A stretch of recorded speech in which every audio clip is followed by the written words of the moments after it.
Welcome back to my channel. So today ഒന്നും ഇല്ല, ഇന്ന് ഞങ്ങളുടെ ടുഡേ തന്നെ. ടുഡേ ഞങ്ങളുടെ ഒരു ലാലേട്ടന്റെ പടം ഇറങ്ങി, അറിഞ്ഞു കാണും, എമ്പുരാൻ. എമ്പുരാൻ ഇറങ്ങിയിട്ട് ഞാൻ കണ്ടില്ല. ഞാൻ അതിന്റെ റിവ്യൂ നോക്കാൻ വേണ്ടി ഞാൻ നിങ്ങളെയും കൂടെ വിളിച്ചതാണ്. നമുക്ക് ഒരുമിച്ച് റിവ്യൂ നോക്കാം. നിങ്ങൾക്ക് റിവ്യൂ നോക്കിയിട്ട് നോക്കാം ഫ്ലോപ്പാണോ ബെസ്റ്റ് ആണോ അതാ. പക്ഷെ ലൂസിഫർ ഇത്രയും പൊളിയാണെങ്കിൽ പിന്നെ എമ്പുരാൻ പൊളിക്കൂലേ? ആരൊക്കെ ഉണ്ട്? ലാലേട്ടൻ, പൃഥ്വിരാജ്, ടോവിനോ, മഞ്ജു വാര്യർ. എൻ്റെ ദൈവമേ, ആൾക്കാരെല്ലാം ഇറങ്ങി എടുത്തിരിക്കുകയാണ്. നമുക്കെന്നാ പോയി നോക്കാം.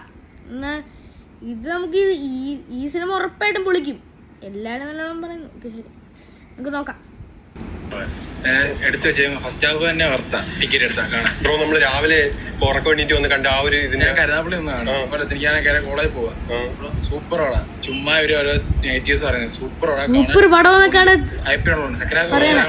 സൂപ്പർ ഓടാ. മോഹൻലാലൊക്കെ പ്രസന്റ് പൃഥ്വിരാജ്, മഞ്ജു വാര്യരുടെ ഒരു പെർഫോമൻസ് ആണ് നമുക്ക് രോമാഞ്ചടിക്കും. ടോവിനോടൊക്കെ കാണണ്ടേ. പക്ഷെ ഇതൊക്കെ എക്സ്ട്രീം ലെവലാണ്, ബോളിവുഡ് ലെവൽ എടുത്ത് വെച്ചേക്കുന്നത്. ഈ പൃഥ്വിരാജ് പറഞ്ഞതിന്റെ കൂട്ട് എല്ലാം ടോപ്പിന് വെച്ച പടം. ടെക്നിക്കൽ സൈഡും മ്യൂസിക് സൈഡും എല്ലാം ഒരു പാൻ ഇന്ത്യൻ പടത്തിന് വേണ്ടിയുള്ള എല്ലാം ഉണ്ട്. നമുക്ക് തേർഡ് പാർട്ട് ഉണ്ടായാലും എല്ലാം പറയാൻ പറ്റും. പിന്നെ വില്ലൻ എങ്ങനെയുണ്ട്? വില്ലനെ നമുക്ക് പറയാൻ പറ്റത്തില്ല. വില്ലന്റെ പെർഫോമൻസ് ഒക്കെ ടോപ്പാ, എക്സ്ട്രീമാ. തിയേറ്റർ കൂളിംഗ് ആയിരുന്നു. പിന്നെ എന്തൊക്കെ കൈയടിയായിരുന്നു. ഉണ്ടോന്ന് ചോദിച്ചാൽ ഉണ്ട്. നല്ല റിവ്യൂ ഒക്കെ പറയണേ. പറയാന്ന് പറഞ്ഞു കഴിഞ്ഞാൽ എന്തുവാ, നമ്മുടെ ഈ പറയുന്നത് പോലെ നമ്മുടെ പൃഥ്വിരാജ് പറഞ്ഞില്ലേ ഒരു ഗ്ലോബൽ മൂവിയാണ്.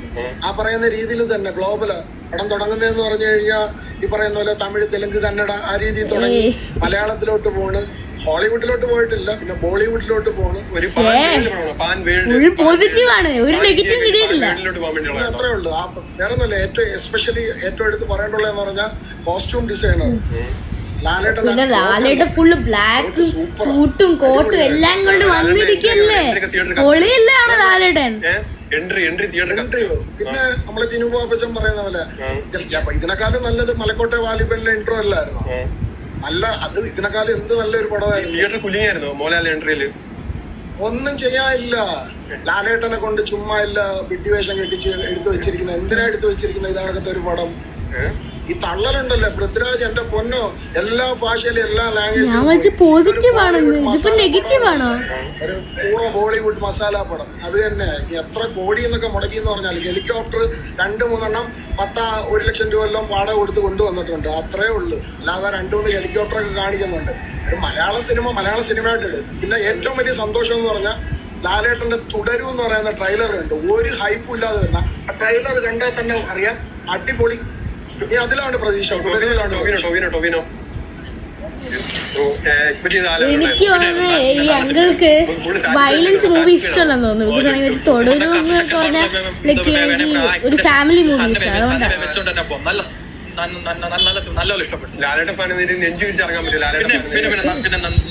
പിന്നെ ഈ പടത്തിന്റെ തേർഡ് പാർട്ട് പിന്നെ ഭയങ്കര ഈ ക്ലൈമാക്സിലേക്ക് തേർഡ് പാർട്ടിലേക്ക് ബിൽഡ് ചെയ്യുന്ന പക്ഷെ ലൂസിഫർ 3 ഇറങ്ങും. രാജുട്ട് എടുത്തു വെച്ചിട്ടുണ്ട്. ഒരു 6 വർഷം കഴിഞ്ഞ് ഇറങ്ങുള്ളൂ. പക്ഷെ പൃഥ്വിരാജ് കൺഫേം ചെയ്ത് പൃഥ്വിരാജ് ഡയറക്ഷനെ പറ്റിയൊന്നും പറയല്ല. നല്ല അഭിപ്രായം തന്നെയാണ്. ഒരു ഫാൻ ബോയ് എന്ന നിലയിൽ പൃഥ്വിരാജ് നല്ല രീതിയിൽ പടം ചെയ്തിട്ടുണ്ട്. ഫസ്റ്റ് ഹാഫിനെ അപേക്ഷിച്ച് സെക്കൻഡ് ഹാഫ് നല്ല ഹൈപ്പിനോട് ചെയ്ത് പറഞ്ഞു. പക്ഷെ ലൂസിഫർ വെച്ച് ഒരിക്കലും കമ്പയർ ചെയ്യാൻ പറ്റത്തില്ല. ലൂസിഫർ വേറൊരു ലെവല്, ഇത് വേറൊരു ലെവല്. ഹൈ മൊമെന്റ്സ്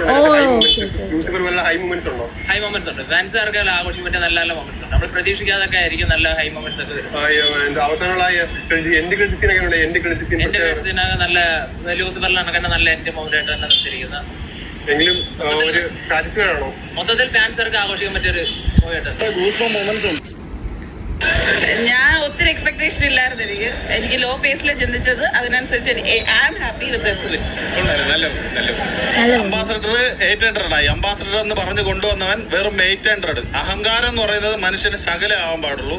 മോഹൻലാൽ എന്ന് പറയുന്ന ഇത്രയും വലിയ മനുഷ്യനെ കൊണ്ടുവന്ന് വെറും 7 ഡയലോഗാണ് അവൻ പറയിപ്പിച്ചിരിക്കുന്നത്. വെറും 7 ഡയലോഗ്. ദേഷ്യമാണ് വരുന്നത്. സത്യം പറയുന്നത് വളരെ ദേഷ്യമാണ് വരുന്നത്. കാരണം അത്രയും പ്രതീക്ഷയോടെ വന്ന ഒരു പ്രാവശ്യം വേണമെങ്കിൽ മോഹൻലാലിനോടുള്ള സ്നേഹം കൊണ്ട് അമീർ ഖാനെ മറ്റവനെ മറിച്ചവനെ ലാസ്റ്റ് ഒരുത്തനെ കൊണ്ടുവന്ന് ആരാണെന്ന് പോലും അവനെന്നെ അറിയാമോ എന്തോ അത് ആരാണെന്ന്. കാരണം ഭയങ്കര ഡിസപ്പോയിന്റഡ്.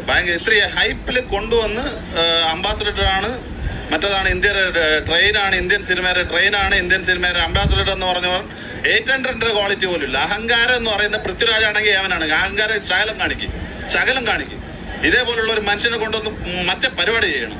5 ഡയലോഗാണ് ആ മനുഷ്യനെ കൊണ്ട് പറയിപ്പിച്ചത്. 5 ഡയലോഗ്. ആര് ഇന്ത്യൻ മലയാള സിനിമയെ ഉദ്ധരിക്കാൻ വേണ്ടി നടക്കണം. രാത്രിയിൽ 5 ഡയലോഗാണ് മോഹൻലാലിന്റെ കട്ട പേരാണ്. മോഹൻലാലിന് വേണ്ടി മരിക്കാൻ വേണ്ടി റെഡിയായിരിക്കുന്ന ആളാണ്. അയാളെ കൊണ്ട് 5 ഡയലോഗ്. ആര്യവൻ മലയാള സിനിമയുടെ അംബാസഡർ ആവാൻ നടക്കണം. അവനാണ് അടിപൊളി. അയാള് മാത്രമേ പറഞ്ഞോളൂ, ബാക്കി എല്ലാവരും പൊളി പറഞ്ഞത്. സൂപ്പർ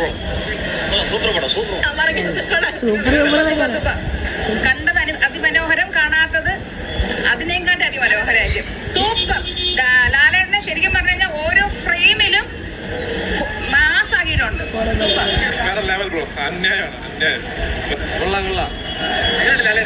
സൂപ്പർ, അടിപൊളിയായിരുന്നു. നല്ല പടം. അഭിനയം ആരെയും മോശം പറയല്ലോ കേട്ടോ. നല്ല അടിപൊളിയായിരുന്നു. അഭിനയൊക്കെ അടിപൊളിയായിരുന്നു. അതായത് എന്താ പറയാ, ഇതിൻ്റെ അകത്ത് ഡയലോഗ് ഡെലിവറീസ് കുറവാണ്, വിഷ്വൽസ് ആണ് ഉള്ളത്. അതുപോലെ തന്നെ ഈ ലാംഗ്വേജ് എന്നാലും ശരി തന്നെ. നമ്മൾ ലൂസിഫർ ആണെങ്കിൽ നമ്മൾ കേരളത്തിലാണ് കുറച്ചുകൂടി കൂടുതൽ നിൽക്കുന്നത് പടം. പക്ഷേ ഇതാണെങ്കിൽ ഇതിൻ്റെ ഒരു ഇന്റർനാഷണൽ ടീമാണ്. മനസ്സിലായില്ലേ? പല സ്ഥലങ്ങൾ ലൊക്കേഷനാണ്. അതേപോലെ തന്നെ ലാംഗ്വേജും അങ്ങനെ തന്നെയാണ്. നമുക്കിതിനകത്ത് കൂടുതലും ഇംഗ്ലീഷും ഹിന്ദിയാണ് വരുന്നത്. ബോളിവുഡ് ഹോളിവുഡ് ആ ഒരു മിക്സ്. അതിൻ്റെ ഇടയിൽ കുറച്ച് മലയാളമുണ്ട്. മോഹൻലാലിൻ്റെ കുറച്ച് ഡയലോഗ്സ് തന്നെയാണ് ഇതിനകത്ത് കൂടുതലായിട്ടും നല്ല ബ്രൈറ്റായിട്ട് നിൽക്കുന്നത്. നല്ല പടമായിരുന്നു. സിനിമാറ്റോഗ്രഫി ആയാലും മ്യൂസിക് ആണെങ്കിലും അടിപൊളിയായിരുന്നു. പൊളിച്ചിട്ടുണ്ട്. അപ്പൊ ഗൈസ്, ഞാൻ വിചാരിച്ചു ഇന്ന് എൻഡ് ചെയ്യാൻ.